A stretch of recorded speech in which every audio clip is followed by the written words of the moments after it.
پروفسور طارق رمضان رو هولوش شاید 7-8 سال هست دروسشون رو دنبال میکنم، نه فقط دروسشون در دانشکده آکسفورد فاکولتی اف تئولوژی، فاکولتی اف اورینتال استادی، دانشکده شرق شناسی و دانشکده الهیات آکسفورد، بلکه مناظراتشون رو با خیلی از شخصیت‌های مهم سیاسی در فرانسه، در سوئیس، در کانادا، در بلژیک، کشورهای فرانسه زبان، در کشورهای آفریقایی و هم مناظراتشون و هم کنفرانس‌هاشون و هم کتاب‌ها و مقاله‌هاشون خیلی ابعاد مختلفی داره، شخصیت چند بعدی هستن. حالا جدا از اینکه نوه حسن البنا هم هستن، ولی اگر شما خودم زبان آکادمیک و رسمی فرانسه زبان فرانسه بدونید، پروفسور طارق رمضان یک دید دیگه بهش دارید. خانم شریعتی قطعاً اینجا هستن، آره این رو در واقع گواهی میدن و اینکه واقعا یکی از افرادی که در گسترش اسلام در اروپا، البته خانم دکتر فراموش کردم بگن ایشون رئیس European Muslim Network هم هستن در اروپا و خیلی برای توضیح دادن اسلام به جوامع غربی، برای یک فرانسوی، برای یک سوئیسی، بلژیکی خیلی تاثیرگذار بودن، خیلی زیاد. به دلیل تسلط بالایی که به زبان‌های مختلف دارن و در مناظرات مختلف در تلویزیون‌های سوئیس، فرانسه، کانادا، کنفرانس‌های مختلف، این قدرت بالایی ایشون رو ادبیات‌های مختلف، انگلیسی، عربی و فرانسه و به ویژه زبان‌های لاتین فرانسه و انگلیسی موجب شد که مخاطب فرانسوی است و سوئیسی است و بلژیکی است رابطه‌ای برقرار کنه که بفهمه آقای طارق رمضان یک اروپاییه که خودش نشون میده که je suis musulman par religion, je suis égyptien par mémoire, je suis européen de culture et je suis universaliste de principe. میگه من اصولا دنیاییه و یعنی بین‌المللیه، دینم اسلامه، اصلیتم مصریه و فرهنگم اروپاییه. از دانشکده تشکر میکنن و در سفر کوتاهی که به تهران داشتن امروز در حضور تهران رو ترک میکنن. گمرک فراری هست که در تهران دارن و اغلب شما اونایی که انگلیسی متوجه میشن که متوجه مطلبشون شدن. اولین سخنرانیشون 5 روز در دانشکده مطالعات جهان با موضوع تیپولوژی در اسلام بود، تنوع، دایورسیتی و لیمیت، تنوع و گونه. ولی امروز راجع به چالش هایی که در امت اسلامی وجود داره میخوان صحبت بکنن و مشکلاتی که از درون اولویت هایی که هست برای امت های اسلامی و کشورهای اکثریت مسلمان. یه بحث اینه که ما مشکلاتی که داریم در درون امت اسلامی باید از درون حل کنیم، نه باید فقط انگشت رو به سمت غرب و آمریکا. درسته اونا دارن استفاده میکنن از مشکل درونی ما، اما مشکلاتون رو شما میخواید بگید که آقا مشکل غربه، من خودم غربی هستم، من شهروند سوئیس هستم و از غرب اومدم، اما فقط اینکه ما بگیم آقا مشکل از غربه، مشکل داخلی ما رو حل نمیکنه. بحث اینه که ما باید بگیم اون پیامی که از اسلام دریافت کردیم چقدر اون پیام رو میتونیم در درون زندگی خودمون به صورت عملی و کاربردی انتقال بدیم. مثلا فرهنگ ایرانی، چیزای خیلی خوبی که هست در فرهنگ ایرانی و چیزایی هم هست در فرهنگ ایرانی که میتونه اسلامی نباشه. همونجوری که چیزایی هست در فرهنگ ترکی، در فرهنگ‌های دیگه عرب که میتونه اسلامی نباشه. شما چیزهایی رو که بیشتر به سمت اسلام هست در فرهنگتون میتونید، من اینو به سعودیان میگم، به عرب‌ها میگم، اگر اینکه اسلام در مکه و مدینه بوده، به عربستان و سعودی میگم که به این معنی نیستش که هر چیزی در عربستان داره اتفاق میفته اسلامیه. مهمه که ما ذهن انتقادی داشته باشیم. چالش هایی که داریم اینه که ما به عنوان مسلمان باید اولویت‌های خودمون رو مشخص کنیم. خیلی زیاد حرف می‌زنیم، چیزی که اون نظریه خیلی زیاد میدیم، اما باید اصولمون رو در عمل بهش پایبند باشیم. اینه که ما برای 50 سال آینده چه برنامه‌ای داریم. نه فقط من در مورد امرجنسی استیت صحبت نمی‌کنم، در مورد وضعیت اورژانس، در مورد یک دوره 50 سال آینده، یک برنامه‌ریزی بلند مدت، اون مسائلی که اورژانسی به وجود میاد در امت اسلام و باید حرکت، اونها هم درسته، شاید اولویت ما هم نباشه، ولی اون چیزی که باشیم روی مستقبل، یعنی روی یک برنامه‌ای که برای آینده داریم، اولویت‌ها رو مشخص کردن خیلی مهمه. مقدمه اینه که من در دانشگاه آکسفورد وقتی تدریس می‌کنم، شما چه خوشتون میاد چه خوشتون نیاد، اینجا حالا شاید یه چیزایی میگم که خیلی خوشتون میاد، ولی من اینجا نیستم که چیزایی بگم که شما فقط خوشت بیاد، چیزایی که بهش باور دارم میگم، یه چیزایی میگم که شما شاید خوشتون نیاد، اونا رو خودشون باور دارم میگم، نه برای اینکه یه خوشتون میاد یا خوشتون نیاد. دوگماتیک نباشیم که فقط سیاه و سفید ببینیم. ما به عنوان مسلمانان امروز خیلی بحران‌های زیادی داریم. اول اینه که ما درکمون رو از پیام اسلام باید متوجه بشیم که این پیام اسلام چیه، پیامش چیه، زندگی ما چجوری کاربردیه برای ما. شما دارید الهیات می‌خونید، ایران کشوری که اغلب مسلمان هستن، چقدر از پیامی که از اسلام می‌دونید و در زندگیتون دارید عمل بهش می‌کنید؟ جواب این نیستش که فقط انگشت اتهام به سمت غرب و بگید آقا همه مشکلات ما از غرب میاد یا از آمریکا میاد، بلکه این پیامی که به درد ما می‌خوره اینکه پیامبر اومد و گفت مکارم الاخلاق، برای مکارم اخلاق من خداوند در پیامبر کرده. این که ما پیام رو در ذهن خودمون و قلب خودمون و در تجربه زندگی خودمون جاری بکنیم خیلی اهمیت داره. نه فقط اینکه یک سری قوانین اسلامی در ذهنمون باشه، اما عمل کردن بهش در زندگی ما خیلی اهمیت داره. صحبت زیادی در مورد اسلام هست که الان گفتم متوجه شدید این بحث حرام حلال حرام حلال که فقط آقا میگیم این حلال این حرام این حلال این حرام، نه. ما اینکه ما 5 بار در روز نماز میکنیم، کیفیت نمازمون نسبت به کمیت خیلی اهمیتش بالاتره. اینکه آقا اهمیت نماز اینه که ما ارتباط بگیریم با خدا و کانکت بشیم با الله، تا اینکه آقا فقط 5 دفعه باشه. عمل کردنش اصول در زندگیمون، اون چیزایی که بهش میگه گفته میشه اولویت و اولویت‌هایی که ما داریم در چیه، همونطور که در سنی. من سنی هستم، شما شیعه هستید. ما میدونیم که خدا میگه لا اله الا الله، این توحید و یک وجه مشترک بین اسلام شیعه و سنی. بنابراین اولین چیزی که ما رو اولویت ما هست بین شیعه و سنی بحث توحید اسلام، توحید خدا.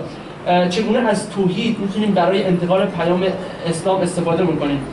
من وقتی میگیم لا اله الا الله بعدش میگیم محمد رسول الله و یعنی پیامبر رو قبول داریم. وقتی پیامبر رو قبول داریم باید بدونیم که وقتی پیامبر میگه ان کنتم تحبون الله فاتبعونی، اگر خدا رو دوست دارید از طریقه من، از شیوه من پیروی میکنید، باید بدونیم که شیوه پیامبر رو چجوری در زندگی خودمون میتونیم جاری بکنیم.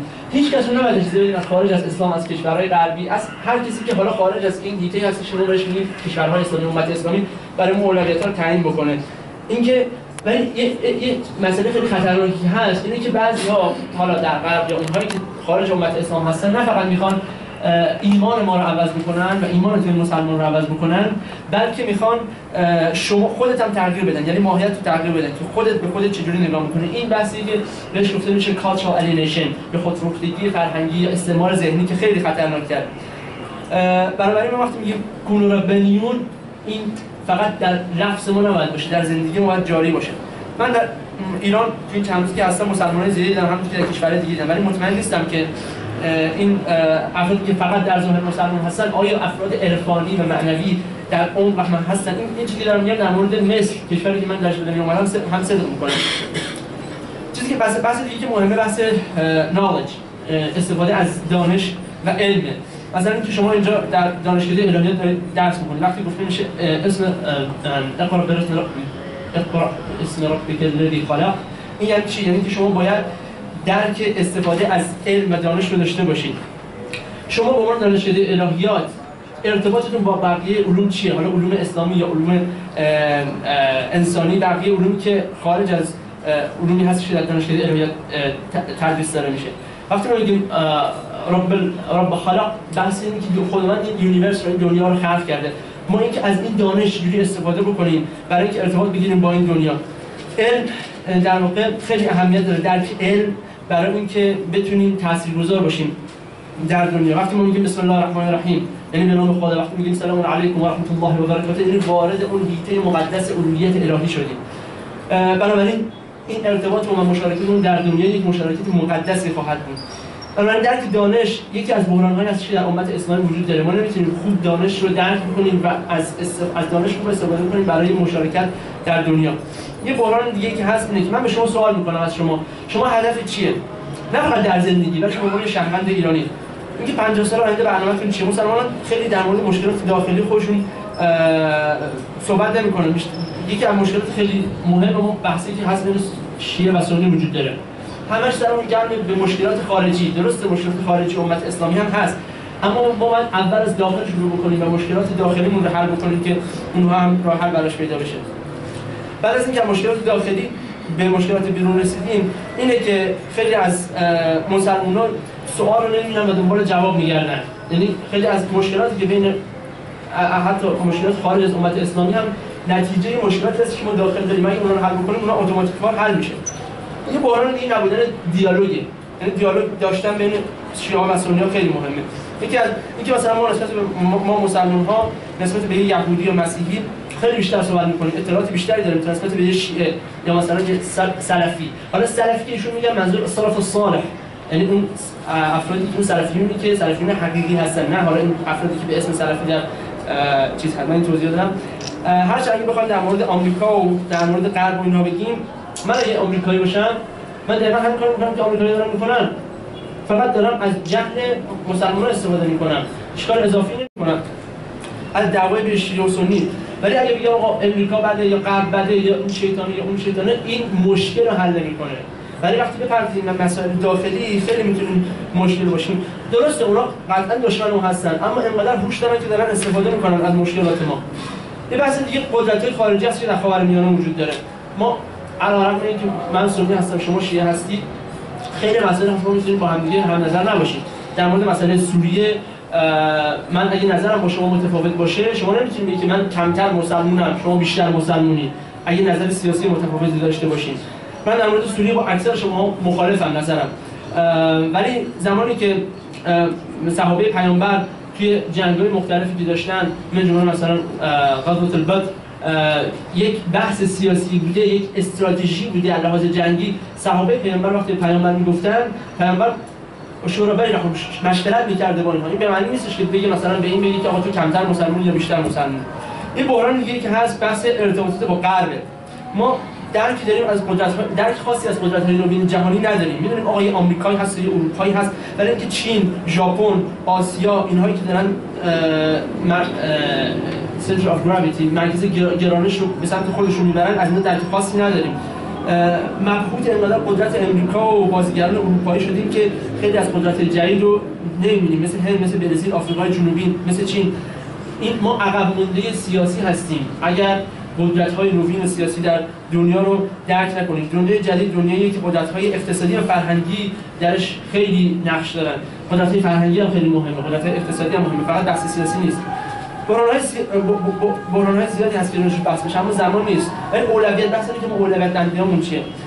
اینکه بحث از اینکه مشکلات داخلی شروع بکنیم قبل از اینکه مشکلات خارجی بپردازیم. شما توی شهروند ایرانی، توی دانشجوی دانشکده الهیات میتونی چه کار انجام بدی برای اینکه این در واقع مشکلات حل بشه در جایگاه خودت، هر جایگاهی که دارید.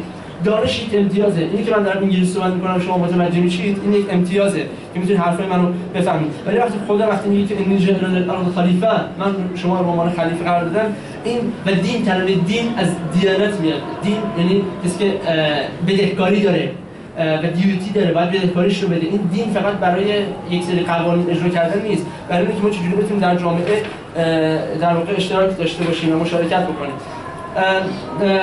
بحث دیگه اولویتایی که در حوزه علمی هست، یکی از مباحثی که از نسل‌های اول اسلام خیلی جرأتشون بیشتر از ما بود و اینکه خلاقیت داشتن به عنوان یک مسلمان خیلی اهمیت داره. یک کتابی من نوشتم به اسم What I Believe که در اون راجع به 7 تا 3 صحبت کردن که حالا مفصل فقط یه دونه‌شو باز کردن. یکی از اون 3 ها به زبان انگلیسی کانفیدنس هست، یعنی بحث اعتماد داشتن. اعتماد به نفس داشتن خیلی اهمیت داره.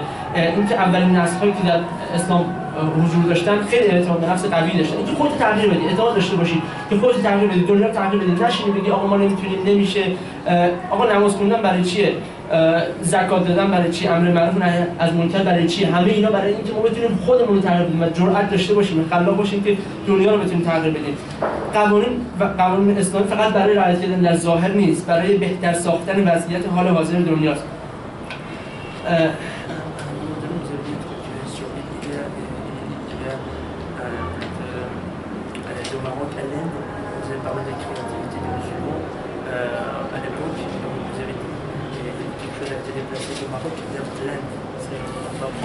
Il y a un siècle. Vous parliez de créativité et avoir courage et confiance.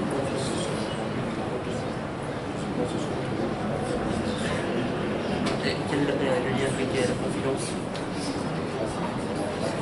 و مثلا زمانی که خیلی مسلمان‌ها از هند یه دفعه میرن به در واقع از مغرب میرن به هند و در مدت محدود مثلا یک قرن اینقدر گسترش پیدا میکنن، این به دلیل خلاقیتی که داشتن، به دلیل جرأت داشتن، خودشون رو دیدن.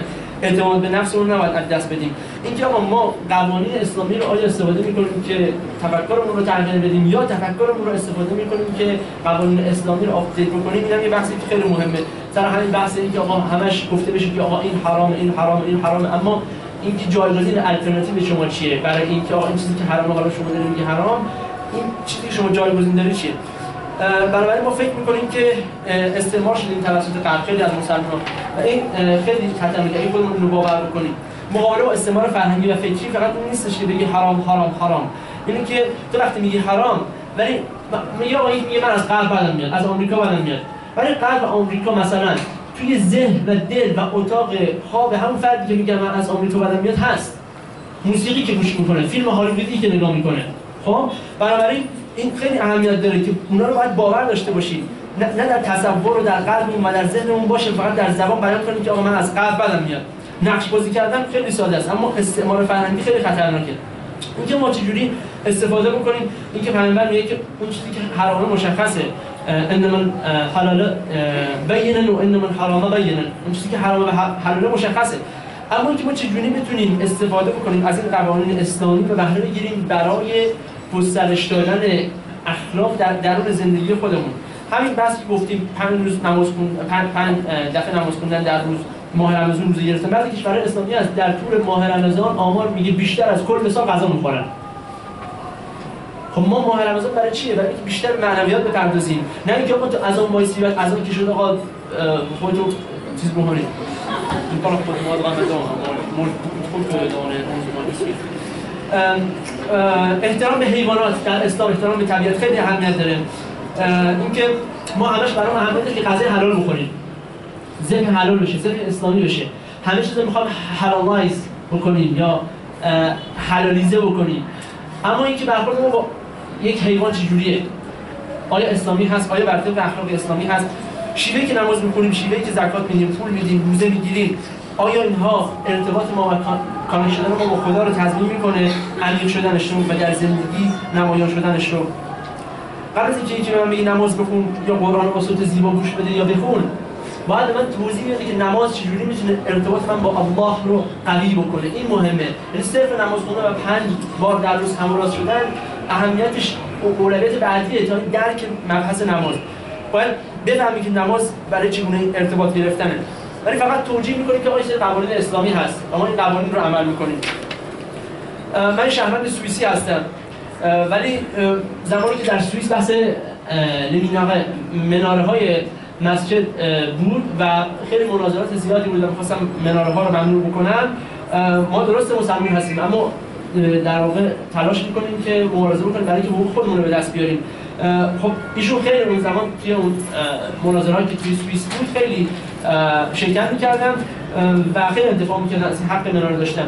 اما این حالا جلوی اونا و غربیه بود. به خود مسلمانان گفتن که آقا بحث مناره برای ما یک اولویتی که مشکل داخل ما رو حل بکنه نیست. اوایل اسلام مسئولیتی بودن که مناره نداشتن. خب حالا آقا کشور سوئیس میگه که آقا مثلا با فرهنگ ما سازگار نیست. اما من به اونا اجازه نمیدم که اولویت ما رو تعیین بکنن. تا اونجایی که جا داره مبارزه می‌کنیم برای اینکه حقوق خودمون رو به دست بیاریم. اما مناره یک اولویت برای ما نیست. اینو ما متوجه بشیم. بعضی چیزا اولویت برای ما نیست. بحث حجاب در فرانسه خیلی دنبال کردن. ایشون خودشون جزو کسایی بودن که خیلی مناظره کردن توی فرانسه و افراد خیلی مهم از نیکولا سارکوزی زمانی که وزیر کشور ژاک شیراک بودن تا بقیه. ولی حالا اون چیزی که به اونا میگن و دفاع میکنن و میگن آقا به دولت فرانسه که اجبار کرد در واقع ممنوع کردن حجاب، این قانونی که شما دارید میذارید خلاف قانون فرانسه هست. همونجوری من اعتقاد دارم که اجبار کردن حجاب هم خلاف روح اسلام هست. اینو حالا شما شاید خوشتون بیاد شاید خوشتون نیاد، اینو در ایران دارن میگن.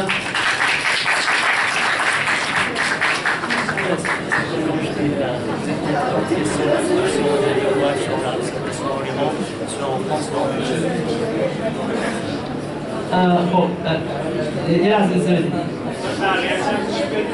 دوستان گوش بدید بقیه‌اشو گوش بدید.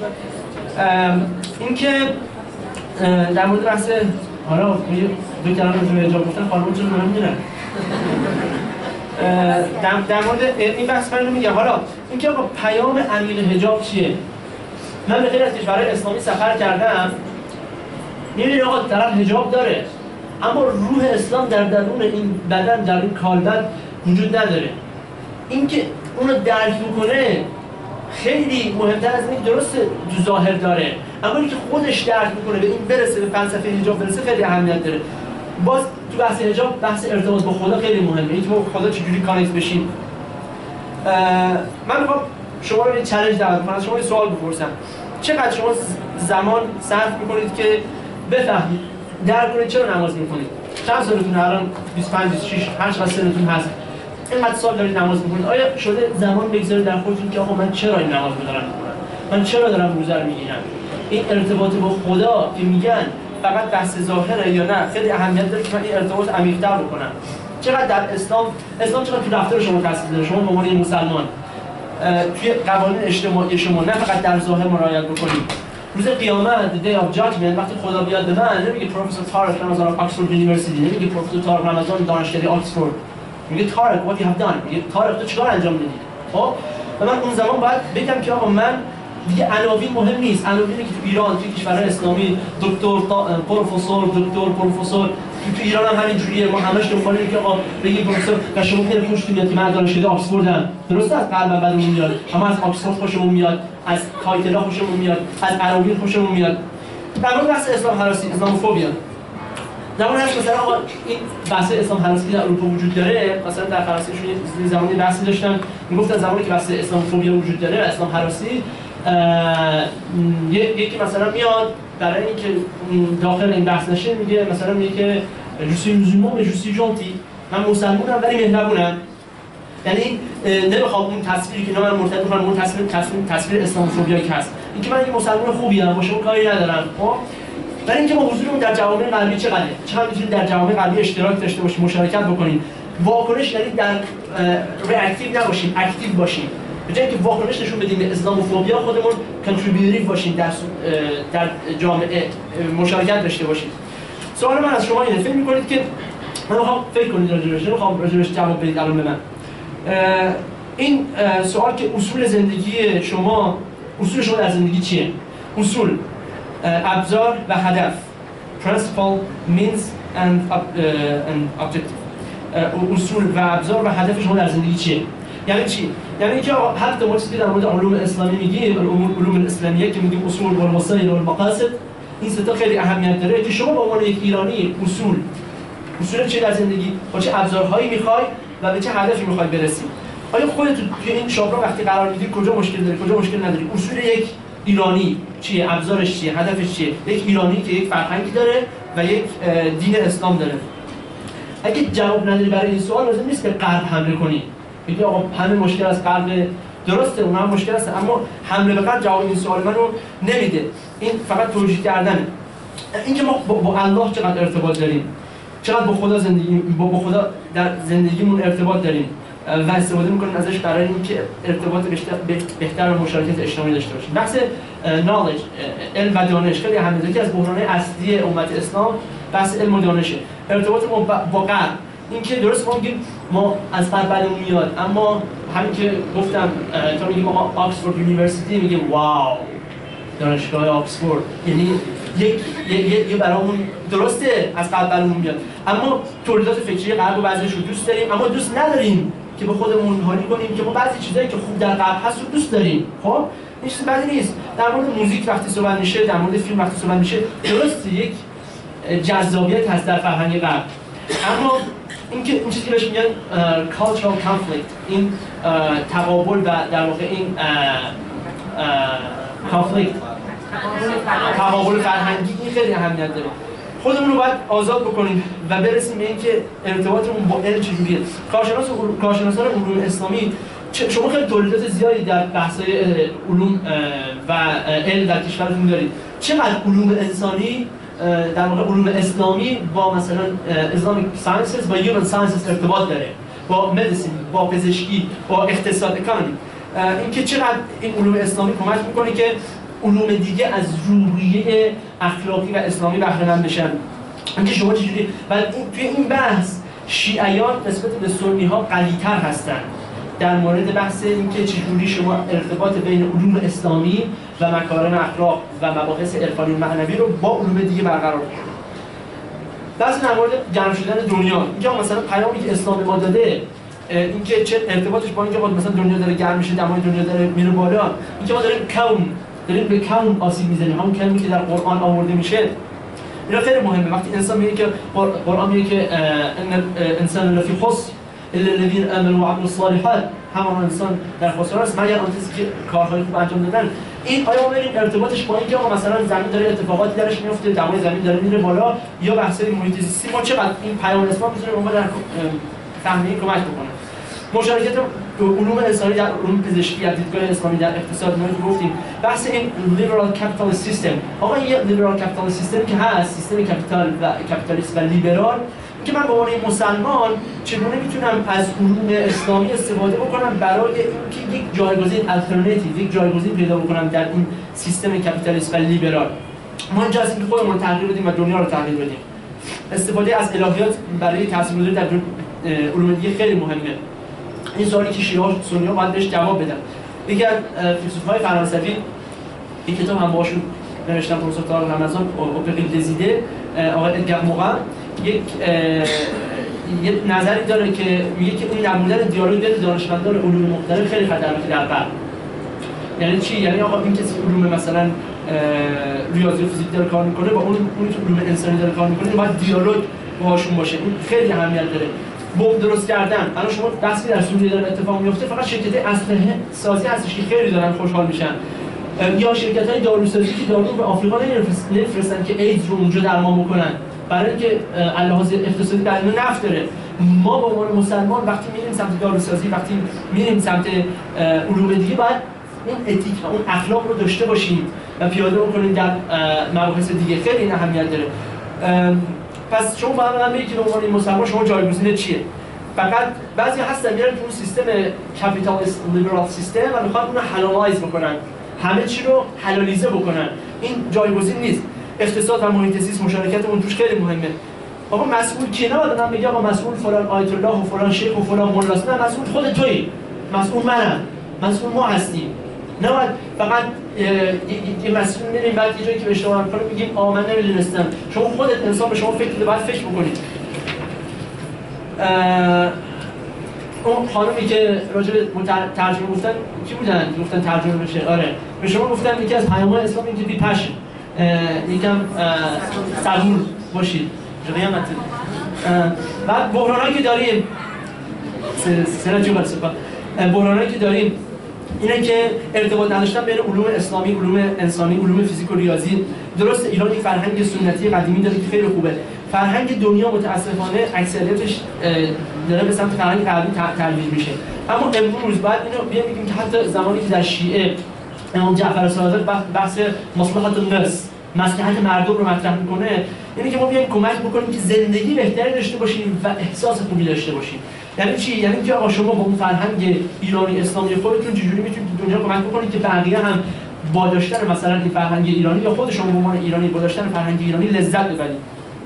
زمانی که حنظله یکی از صحابه پیامبر اومد، پیامبر گفتش که آقا من زمانی که با شما هستم احساس می‌کنم در بهشتم و زمانی که با شما نیستم احساس می‌کنم در جهنمم. پیامبر گفت ساعت و ساعت، یعنی بعضی وقتا اینجوریه بعضی وقتا اونجوریه. یعنی این در واقع اختلافه وجود داره. آقا اینجوری نیست که ما همیشه حس کنیم که در یک همچین رابطه عرفانی هستیم، اما تو زمانی که در اون رابطه نیستیم باید درک کنیم اهمیت اون رابطه و اهمیت معنویت رو. فرهنگ خیلی مهمه. بحث cultural colonization، intellectual alienation، بحث استعمار فرهنگی، بحث خودفروختگی ذهنی خیلی اهمیت داره. این فقط با حرام گفتن حرام حل نمیشه. ایران یک فرهنگ قوی داره، ایران شعر داره، سعدی، حافظ، موسیقی داره، فیلم داره. اینکه چگونه میتونیم از این موسیقی و فیلم و تمدنی که ایران داره استفاده بکنیم برای اینکه مصلحتمون رو پیدا بکنیم. برداشت سطحی از فرهنگ نباید داشته باشیم. می‌بینیم که فرهنگ چقدر در زندگی بچه‌ها تاثیر داره و چقدر قویه این استعمار فرهنگی. فقط بحث این نیستش که احترام بذاریم به قوانین اسلامی در ظاهر اونا رو رعایت بکنیم، بلکه اینه که چجوری به یک بچه ایرانی بفهمونیم که با همین فرهنگ ایرانی قوی تو میتونی افتخار بکنی به خودت و خیلی عالی باشی و خیلی خوب باشی. این خیلی اهمیت داره. اوکی، بحث دیگه اینه که آقا شما احساس خوب بکنید. وقتی من میگم احساس خوب راجع به اسلام، این نیستش که احساس بد راجع به غرب. You feeling good to be a Muslim, not feeling bad to be anti-Western. این خیلی اهمیت داره. من درسته اون ضد غرب بودن جای خودشه، اما مسلمان باید احساس خوبی داشته باشی. نه فقط ریجکت بکنیم چیزی که از غرب میاد. یا مثلا بحث کوکاکولا یک لایف استایل، یک سبک زندگیه، خیلی اهمیت داره. که میگه آقا اگه بخوای حست باشه to feel good drink it، اگه بخوای حست خوب باشه باید بنوشی. خیلی اهمیت داره. بحث اقتصاد که گفتیم، بحث محیط زیست، بحث پزشکی، خیلی اینا اهمیت داره که ما در اینا ورود پیدا بکنیم. یک مسلمان خوب بودن فقط نیست که عالم خوبی باشه، عالم اسلامی باشه. میتونه یک آرتیست خوب باشه، میتونه یک فیلسوف، یک فیلسوف خوبی باشه که فلسفه افقری که در قرن 19 میاد و یک اسلام درش فلسفه هست و در مورد فلسفه زندگی صحبت می‌کنه. فلسفه زندگی و سیستم زندگی فلسفه وقتی ما راجع به اسلام صحبت می‌کنیم. آخرین مبحث بحث اینه که هدف ما از بودن چیه؟ To be or not to be. Existential question. اینکه ما هستیم برای چی؟ برای اینکه چی به دنیا اضافه بکنیم. چجوری؟ دیگه بهتر از خود من بگید. کدام مسیر اسلام و برای شما که با فرهنگ ایرانی قوی دارید میاد و مسلمان چی میتونید در دنیا مشارکت داشته باشید؟ بحران چیه؟ بحران یک بعضی آدم میگن که آقا مثلا بعضی تو ایران که صحبتی میشه براشون قیمت داره پرداخت کردن، فقط تو ایران نیست، تو غرب هم هست. من خودم تو خیلی از صحبتایی که می‌کنم و بعضی مثلا من اینجا صحبتایی که مثلا میگم، حالا مثال میگم مثلا من راجع به اجبار شدن یا اجبار یا من حجاب جفتشون باهاش مشکل دارم. این بعضی من میگم شاید آخرین باری که باشه که ایران بیاد. خب من میگم برای مشکل نیست، من لیستی هست، عربستان سعودی هست، خیلی کشورهای دیگه هست. دولت آقای بوش ایشونو ممنوع ورود کرد به امریکا. این مشکل ندارم. باید we have to pay the price. باید قیمتش رو پرداخت کنیم. اگه چیزایی که فکر کردیم و با فکر بهش رسیدیم، این خیلی اهمیت داره. بنابراین گفتن مسائلی که آدم با فکر بهش میرسه خیلی اهمیت داره. در همه جای دنیا این مجانی نیست گفتن این حقایق. خلاقیت داشتن و جرأت داشتن به عنوان شهروند خلاق و با جرأت، اینکه ساکت نباشید. حتی شما اگه با حکومت مثلا مشکل دارید، شما بیاید یک آلترناتیو بدید، با حکومت وارد دیالوگ بشید. تو هر جامعه‌ای چه اسلامی چه غیر اسلامی خودتون خارج از دیالوگ نکنید. ببین آقا مثلا میگه در این مورد من با توجه به خلاقیت و جرأت دارم اینو میگم. خاطر همین خدا میگه ولو شاء الله لجعلكم امه واحده. اگه خدا من میخواد شما رو یک امت قرار میداد که میگه نه مثبتی بود نه منفی، اون موقع دنیا نابود میشد اگه مثبت منفی نبود. جرأت داشتن گفتن و خلاق بودن خیلی اهمیت داره. تو شهر من نقد می‌کنم که ما چرا پرسیوی کار می‌کنیم. توی فرانسه، توی سوئیس، توی بلژیک، تو اروپا هم میگن آقا طارق رمضان با پرستیوی ایران کار میکنه، چرا شما با دولت ایران کار میکنید؟ خیلی من نقد میکنم. آره من اهمیت نداره. من در پرستیوی وارد شدم برای اینکه یک دیالوگی برقرار کردم با برادرانم از ادیان مختلف و برام اهمیت نداره اتفاقاتی که میخواد برای من بیفته، قیمتش رو پرداخت میکنم، هزینه‌اش رو پرداخت میکنم. ولی اونا نمیتونن من بگن چون با پرستیوی کار میکنم کمتر مسلمان هستم یا اونا بیشتر مسلمان هستن، مسلمان‌تر از من هستم. بنابراین نقطه‌ای که واحده ما اتحاد جمع میکنه اینه که تعاون بالبر و التقوا. اون بحث تقوا هست، اون خیلی اهمیت داره، اون ما رو متحد میکنه. ما اینجا در مورد مسیحی و یهودی اینا خیلی بعضی اون بیشتر میدونیم تا مورد برادر سنی یا شیعه خودمون. من یه برادر سنی و شما یه برادر شیعه خیلی وقتا راجع به ادیان بیشتر میدونیم تا راجع به خودمون. بعد زمانی گفته میشه ان المؤمنون اخوه، یعنی اینکه آقا باید بین این اخوه دیالوگ باشه، داشتن این دیالوگ خیلی اهمیت داره. و فانال پیج اوکی. زمانی که من شهادت میدم یک کلمه پروفسور جانم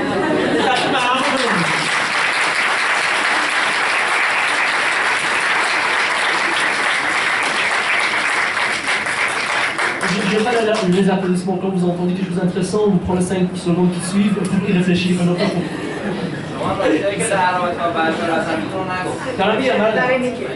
اول اینجا رو گفتم بشار اینجا رو نوشتم میگم یک دانشکده هستی مثل دموکراسی داریم با هم دیالوگ میکنیم. چرا؟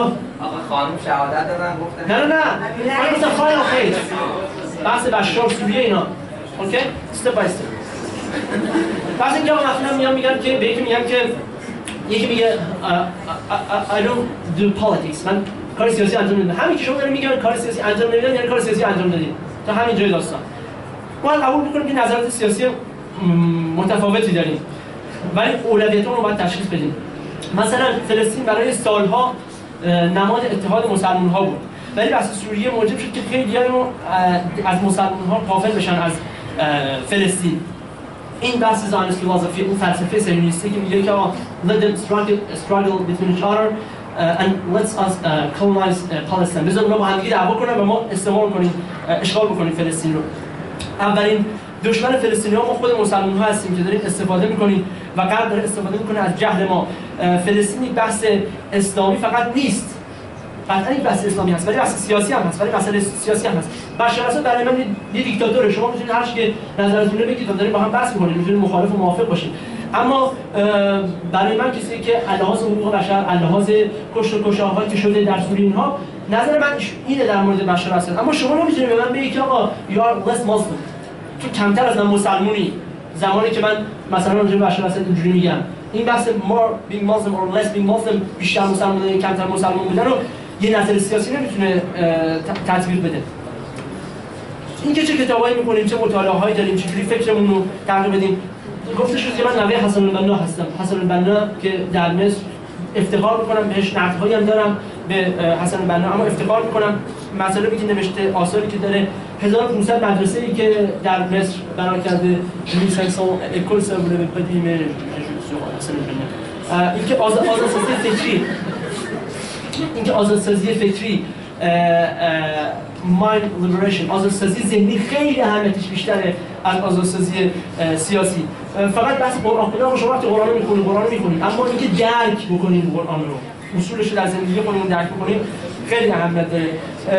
تو کتابخونه پدربزرگ من حسن البنا فقط کتابای قرآن و کتابای دینی نبود، کتابای سیاسی اجتماعی هم بود. در یک ماه اخیر، سوال آخری که از شما میکنم، در یک ماه اخیر شما با چند نفر از برادران یا خواهرانتون که از یک دین دیگه بودن یا همین از سنی بودن یا شیعه بودن، یا اگه شما مثلا شیعه نبودید، با چند نفر دیالوگ کردید؟ با چند نفر که از مذاهب دیگه اسلامی هستن ملاقات کردید، صحبت کردید؟ اینکه شما فقط توی اون سرکل خودتون نباشید، توی دایره ذهنی خودتون نباشید که یه چند تا آدم رو سلکتیو کردید گذاشتید توش و ارتباط با اون بقیه ندارید. این ارتباط داشتن خیلی اهمیت داره. یک تشکر و سلامت و بالینه.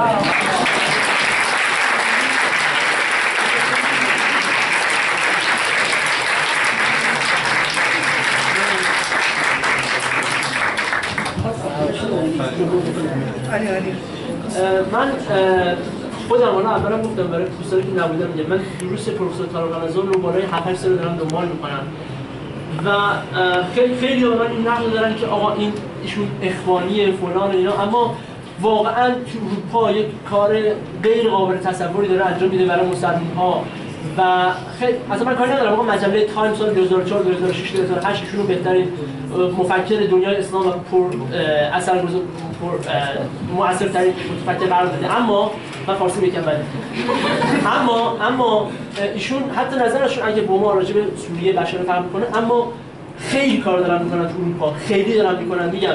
و این فقط من نیست مدافع ایشون باشم، چون بالای 700-800 تا کنفرانس ایشون، مصاحبه‌ها، مقالات، کتاباشو دنبال کردم. اوکی؟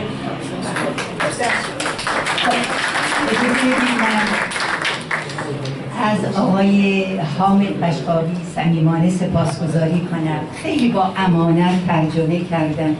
سپاسگزاری کنم از همه صبری که شما داشتید.